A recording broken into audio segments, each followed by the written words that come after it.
மதுரையில் ஒரே வாரத்தில் 107 பேருக்கு காய்ச்சல் ஏற்பட்டுள்ள நிலையில் 3 பேருக்கு டெங்கு உறுதி செய்யப்பட்டுள்ளது. மருத்துவமனைகளில் போதுமான ஏற்பாடுகள் உள்ளனவா? காய்ச்சல் அதிகரிப்பதற்கான காரணம் என்ன? விரிவாக பார்க்கலாம். பருவமழை தொடங்க உள்ள நிலையில் சமீபத்திய நாட்களில் வெயிலின் தாக்கம் அதிகமாக உள்ளது. இப்படியான சூழலில் மதுரையில் காய்ச்சல் பாதிப்பு அதிகரித்து வருகிறது. ஒரே வாரத்தில் 107 பேர் காய்ச்சலால் பாதிக்கப்பட்டுள்ளனர்.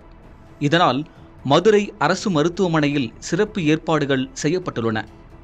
பருவநிலை மாற்றம் காரணமாக காய்ச்சல் பரவுவதாகவும் டெங்கு காய்ச்சலுக்கு 3 பேர் பாதிக்கப்பட்டுள்ளதாகவும் மதுரை ராஜாஜி அரசு மருத்துவமனை முதல்வர் செல்வராணி தெரிவித்துள்ளார். சிகிச்சை அளிக்க வசதியாக 20 படுக்கைகள் கொண்ட டெங்கு சிறப்பு வார்டுகள் அமைக்கப்பட்டுள்ளது என்றும் அவர் கூறியுள்ளார்.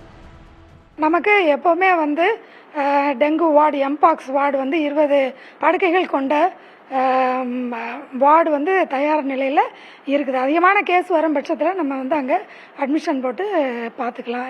தட்பவெட்ப சூழ்நிலைக்கு ஏற்ப இப்போ மழைக்காலத்தில் பார்த்தீங்கன்னு சொன்னால் இந்த கொசுனால் வர்றது அதிகமாக இருக்கும். வெயில் காலத்தில் அம்மை போன்ற வைரஸ் அதிகமாக இருக்கும்.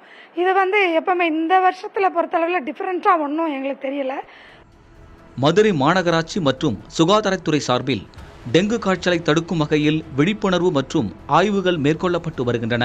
இதனிடையே சென்னையில் செய்தியாளர்களிடம் பேசிய மக்கள் நல்வாழ்வுத்துறை அமைச்சர் மா. சுப்பிரமணியன் தமிழகத்தில் டெங்கு காய்ச்சல் கட்டுப்பாட்டில் உள்ளதாக தெரிவித்துள்ளார்.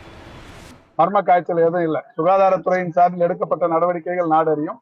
கடந்த ஒரு 15-20 நாட்களுக்கு முன்னால் கூட தமிழ்நாட்டில் வேறு எப்போதுமே இல்லாத அளவுக்கு தமிழ்நாட்டின் சுகாதாரத்துறை, ஊரக உள்ளாட்சித்துறை, நகர்ப்புற உள்ளாட்சித்துறையின் மாவட்ட அளவிலான அதிகாரிகள், மாநில அளவிலான அதிகாரிகளுடனான ஒரு கூட்டம் நடத்தி எல்லா இடங்களிலேயுமே இந்த கொசு தடுப்பு நடவடிக்கைகளுக்கும் மழைக்காலங்களில் தண்ணீர் தேங்காதவாறு எடுக்க வேண்டிய முன்னெச்சரிக்கை நடவடிக்கைகள் குறித்தும் கலந்து ஆலோசிக்கப்பட்டது. இந்த கூட்டங்கள் நடத்தப்படுவது என்பது இந்த ஆட்சி அமைந்ததற்கு பிறகுதான் கடந்த ஆண்டும் இந்த ஆண்டும் நடத்தப்பட்டு கொண்டிருக்கிறது. அந்த வகையில் அதனால்தான் இப்போ டெங்கு போன்ற இந்த காய்ச்சல் பாதிப்புகள் என்பது கட்டுப்பாட்டில் இருக்கு. பருவநிலை மாற்றம் காரணமாக காய்ச்சல் ஏற்படுவதாக மருத்துவர்கள் விளக்கம் அளித்துள்ளனர். காய்ச்சல் பாதிப்பு கண்டறியப்பட்டால் தாங்களாகவே மருந்து வாங்கி உட்கொள்ளாமல் உடனடியாக மருத்துவமனையை அணுகுமாறும் மருத்துவர்கள் அறிவுறுத்தியுள்ளனர். புதிய தலைமுறைக்காக செய்தியாளர்கள் மணிகண்ட பிரபு மற்றும் நவீன்குமார்.